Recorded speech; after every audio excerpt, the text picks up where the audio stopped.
21 तारीख को ठीक 12 बजे दोपहर को मंत्रपीठ के दर्शन हो रहे हैं।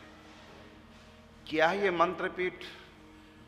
जो हमको बहुत ज़्यादा सुनते हैं वो सब समझते हैं, लेकिन जो अनजान वो समझ नहीं पाएंगे। निकुंज में भगवान माधुर्य भाव में रहते हैं। मैं भगवान हूँ, इसको भी विस्मृत करके प्रेम में मग्न रहते हैं।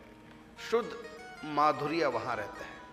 12 बजे ठाकुर जी जब मंत्र पीठ पर आसीन होते हैं, समस्त गोपियाँ भी, उस समय भगवान में ऐश्वर्य का भाव जागृत होता है और उस समय सखियाँ उनकी स्तुति करती हैं, नमस्कार करती हैं। ऐश्वर्य भाव, वो ठाकुर जी का नाम होता उस समय श्री राधा सर्वेश्वर, वो ईश्वरों के भी ईश्वर हैं, ईश्वर सर्वेश्वर है। वो रूप उनका ठीक 12 बजे ही प्रकट होता है, उसको मंत्रपीठ बोलते हैं। और निकुंज का मंत्र जब साधक जाप करता है तो उस समय इसी निकुंज पीठ का चिंतन किया जाता है। गोल चबूतरा है, 8 उसकी सीढ़ी है चढ़ने के लिए, 8 दिशाओं में एक एक, और उस गोल चबूतरे के ऊपर फिर एक अष्टकोण का सिंहासन चबूतरा है और उसके ठीक बीच में अष्टदल कमल जिस पर प्रिया प्रीतम विराजते हैं। और ये सारा लाल रंग का है, अरुण रंग का है। सूर्य जब निकलता सूर्य सुबह, उस समय जो रंग सूर्य का होता है उस रंग का ये मंत्रपीठ है। और ऊपर विशाल छत्र होता है, कल्प वृक्ष होता है ऊपर, और बगल में ही मोहन महल मुख्य निवृत्त निकुंज जो वृंदावन के ठीक बीच में केंद्र में स्थित है। अनंत अनंत भगवान की निकुंज है वृंदावन में, उनमें मुख्य शिरोमणि निकुंज है मोहन महल, मोहन मंदिर, मुख्य निवृत्त निकुंज, रस महल, रंग महल, अनेक इसके नाम हैं। इसी मोहन महल के आंगन में कल्प वृक्ष के नीचे ये मंत्रपीठ है, जहां भगवान दोपहर विश्राम से पहले बैठते हैं, तो उसको कहते हैं मंत्रपीठ। तो जब निकुंज के मंत्र का जाप किया जाता है, निकुंज का चिंतन किया जाता है, तो उस समय इसी मंत्रपीठ का चिंतन किया जाता है। प्रिया प्रीतम विराजमान अष्टदल कमल पर, सिंहासन पर, और चारों तरफ 8 युथेश्वरी महारानी, ललिता विशाखा आदि, रंग देवी, सुदेवी, चंपलता, चित्रा, इंदुलेख, तुंग विद्या आदि सब सखियां विराजमान होती हैं। और प्रत्येक सखी के साथ 8-8 सखियां, उन 8-8 के साथ फिर 8-8 सखियां। इस प्रकार सखियों से घिरे हुए ठाकुर जी चारों तरफ, और सबके हाथ में कुछ ना कुछ सेवा सौंज रहती है।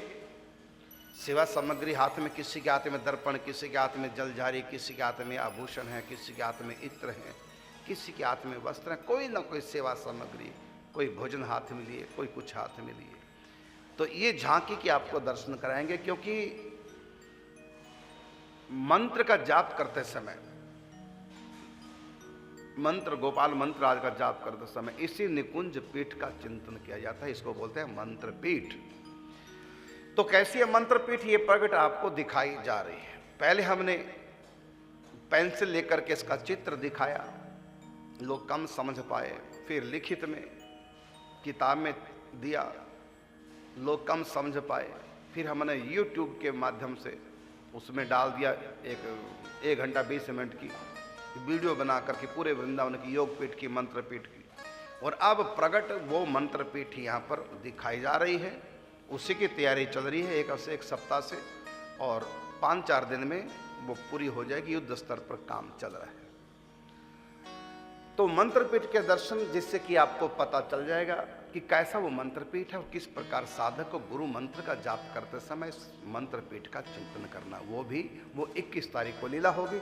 इसके लिए बस एक संदेश आपको मैं देना चाहूँगा। जो भी यात्री हो, तो यदि आपके घर में परिवार में कोई कन्या है जो विवाहिता ना हो, 9 से 16 के बीच की हो, तो ज़्यादा अच्छा रहेगा। विवाहिता ना हो तो वो सखी स्वरूप में यहाँ पर सब सखियों, हमें 586 सखियां चाहिए। कितनी?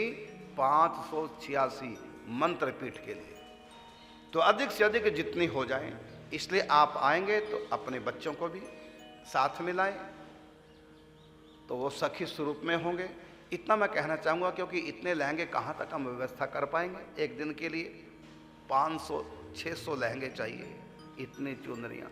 तो आप एक लहंगा चुनरी अपने साथ लाएंगे और उसी को फिर वापस ले जाएंगे, हम नहीं रखेंगे उसको। इसलिए मैं कहना चाहूँगा जो भी यहाँ सखी स्वरूप में आएंगी तो अपना लहंगा श्रृंगार अपने साथ लाएं, और जो भी आपको कमरा दिया जाएगा आप स्वयं ही सज करके, और ठीक 11:15 बजे मंत्र पीठ पे सखियाँ सब पहुँच जाएंगी। और उसके बाद ठीक 12 बजे पर्दा हटा दिया जाएगा और फिर सब करेंगे दर्शन, और होगी प्रियापितम श्री राधा सर्वेश्वर की मंगलगान स्तुति। और ये बहुत आनंददायक ये कार्यक्रम रहेगा।